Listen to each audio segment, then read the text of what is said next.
Hello, Spiritual Gangsters, and welcome back to another episode. I'm your host, Amanda Piraldi, and today we're getting into something that, let's be honest, most people avoid like the plague. Hard conversations. Yep, the ones that sit in your chest. The ones you rehearse in your head 47 times. The ones where you think, do I say something or just let it go? But here's the truth. Avoiding the conversation doesn't create peace. It creates resentment. And resentment, that energy leaks into everything. Your mood, your relationships, your self-worth. So today we're talking about how to have the hard conversations, but do it with grace, not aggression, not avoidance, not people-pleasing, grace. Let's start with this. Having a hard conversation doesn't make you dramatic. It doesn't make you difficult. And it definitely doesn't make you too much. It makes you honest. And honesty, when it's rooted in self-respect, is one of the most powerful things you can bring into any relationship. But here's where people get it twisted. They think grace means staying quiet. They think grace means keeping the peace at their own expense. No. Grace is not silence. Grace is how you speak your truth. Because there's a difference between blowing up and speaking up. One is reactive. The other is intentional.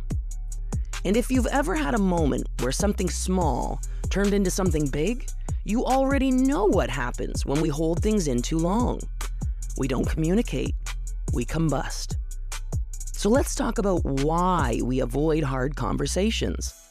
Sometimes it's fear. Fear of rejection. Fear of conflict, fear of losing the relationship. Sometimes it's conditioning. Maybe you grew up in an environment where speaking your truth wasn't safe. So now your instinct is to shrink, to stay quiet, to keep the peace. And sometimes, let's be real, it's easier to say nothing than to risk being misunderstood. But here's the shift. Avoiding discomfort now creates deeper discomfort later. Always. So what does it actually look like to have a hard conversation with grace? First, you regulate yourself before you communicate.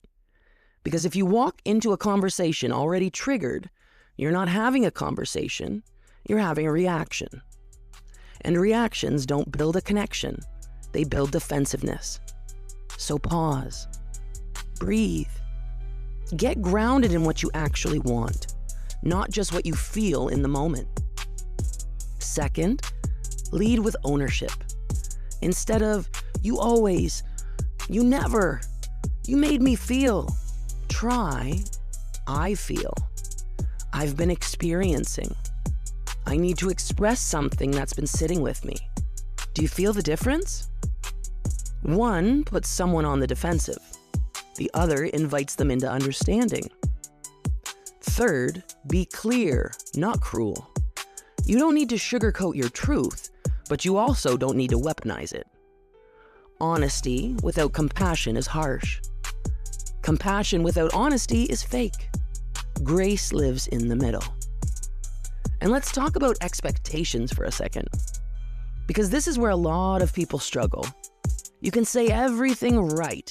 You can approach it calmly, respectfully, clearly, and the other person might still not receive it well. And that doesn't mean you did it wrong. It means you did your part. Their reaction, that's their work. This is where emotional maturity comes in. Can you express yourself without needing to control the outcome? Can you speak your truth without abandoning yourself in the process? Because a lot of people say they want honesty until honesty feels uncomfortable. And here's something I really want you to sit with. Every time you don't say what needs to be said, you teach people how to treat you. Not intentionally, but energetically. Silence sends messages too. And over time, those unspoken things, they don't disappear, they build. So what does grace actually feel like in these moments? It feels grounded. It feels intentional. It feels like self-respect. It's not about being perfect. It's about being aligned. It's saying, this might be uncomfortable, but it matters. This might not go how I want, but I'm still going to show up honestly. I can hold my truth without tearing someone else down. And let's normalize something real quick. Not every conversation will end in resolution. Some will bring clarity. Some will bring distance. Some will reveal things you didn't want to see. But all of them move you closer to alignment. And that's the goal. Because at the end of the day, you're not here to be liked by everyone. You're not here to keep the peace at your own expense. You're here to live in truth, to build relationships that can hold honesty, to create space where you don't have to shrink to be accepted.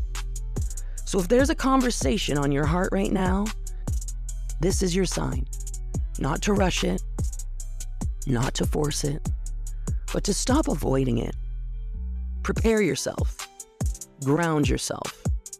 And when you're ready, speak.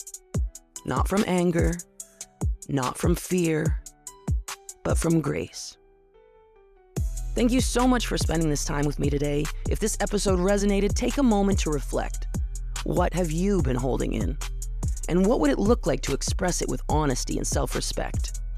You don't have to be loud to be powerful. You don't have to be harsh to be heard. You just have to be real.